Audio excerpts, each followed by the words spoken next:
So for those of you who say, oh my God, I could never go on a cruise ship because it's just going to be wall-to-wall people, it's going to be absolutely crazy.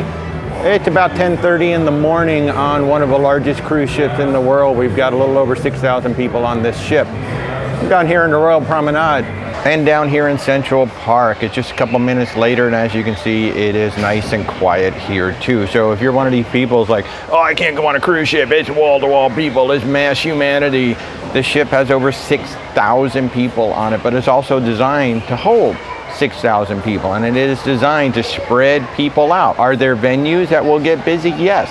At night, if you want to go to the comedy club, you're going to be waiting in a line. If you want to go to some of the smaller venues, you will be waiting in a line. It's about 8:15 right now. We are walking down the Royal Promenade.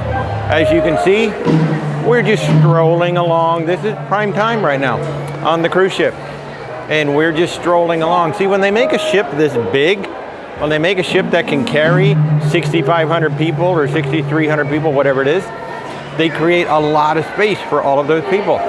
So as you can see, walking down here is no different than, say, walking in downtown. In fact, it's probably easier than walking around in Las Vegas. Probably easier than walking around in New York City. It is not wall-to-wall humanity. So for those of you who've never been on a cruise ship, I say that it's all wall-to-wall humanity at all times. Oh my God, what can you do on that ship? There's so many people. Take a look around. About 8:15 at night, prime time. We're all here on the ship.